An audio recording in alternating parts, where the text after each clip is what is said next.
Next up is Sandy Harvey from OurOffice.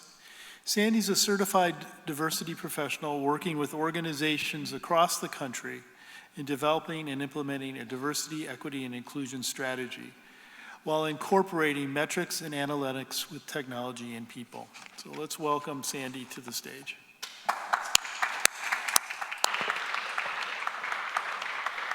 Good morning, everyone. Glad to be here with you. And I'm excited to talk about diversity, equity, and inclusion. So what will we talk about today? Psychological safety. And once I think about that, I really did try to get Jay Hero's cape.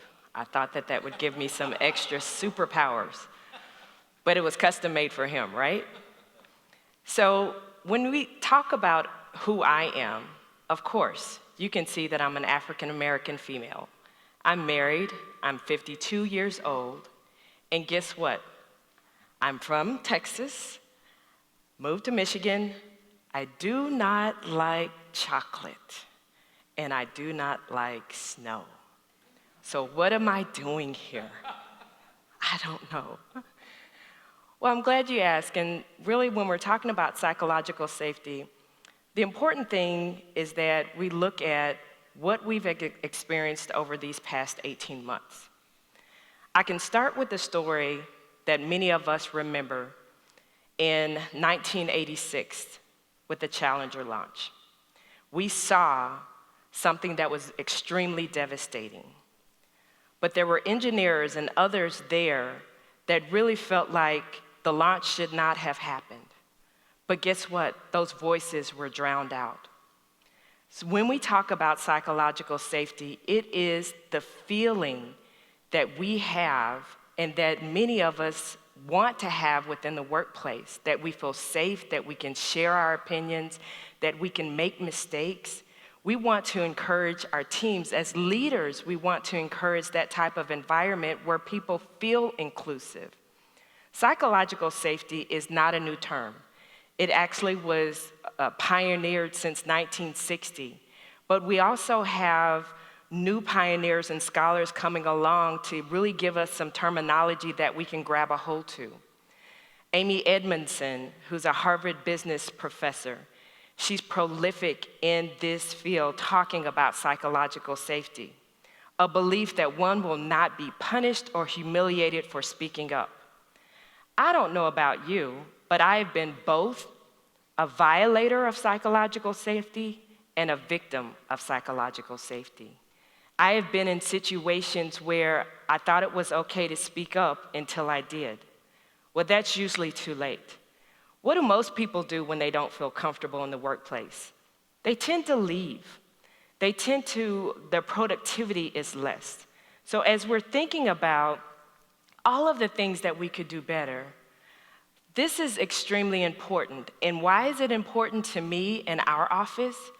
It's because as we think about diversity, equity, and inclusion in organizations and help organizations across the country, we also understand that if people don't feel safe in their workplace, it is very difficult to initiate any diversity, equity, and inclusion initiative. It just doesn't work. So in thinking about what are some of the things that you should really be caring about, why does this make a difference now? Well, as I mentioned previously, we had the past 18 months. We lived through and are continuing to live through a pandemic. But I can tell you at the end, in December of 2019, I had organizations says there's no way people can work at home. Well, guess what? That all changed, right? Now we have people working at home and it's like, oh, we want you to come back. Some may not. But the safety that people feel in order to be able to work home, it's like, I don't trust my employees to work home. That's December 2019. Now you don't have, in March and April and May of 2020, you don't have a choice. You need production to continue. So we have hybrid and remote workplaces. We have a global talent shortage. I can work from my home or from my office and connect with any other company throughout the globe. This is a global talent market. And many organizations are experiencing talent shortages. They can't find workers, they can't find people that will do the job, but then also in that, they're also thinking about, you know what? Everyone is defining and redefining how they want to do the work. And then we have the cost of conflict in the workplace. There's a CPP study from 2008 that says that employees spend 2.8 hours working through conflict a week. Guess what? That results in $359 billion a year in lost productivity. That's nothing to sneeze at. So when we think about psychological safety and creating safe workplaces, we really have to look at what are some of the things that we can do better. How, as leaders, can we be more engaging? Oh, and I forgot to mention, as I introduced myself, I'm also an introvert. So guess what? I'm not the one that's going to be talking all the time. I need to be invited into the conversation. And you may work with those type of individuals that you need to invite them to the conversation. You need to invite others into, to find out their perspectives as well. So often we don't do that. Those that are working for us and working daily in production and doing the work actually know what works. But then there's also the bureaucracy that comes along with, we have a great idea. Why don't we tell everyone else what we're going to do with this great idea? So one of the problems that we've seen is that employees don't feel heard. And you're saying, well, why is that really important? Because as an individual who helps organizations with their diversity, equity, and inclusion strategy and really help focus on belonging, if you do not feel heard within the workplace, your productivity goes down. They don't feel like that they are personally benefiting from the strategies that have been set forth. And so that could be for a myriad of reasons. Generally, in the past, we've asked people to separate their personal from their work and their professional. We want you to come to work and leave your person at the door. Just do the work. But today, we're working in a climate where personal and professional go hand in hand. People are not bifurcated any longer.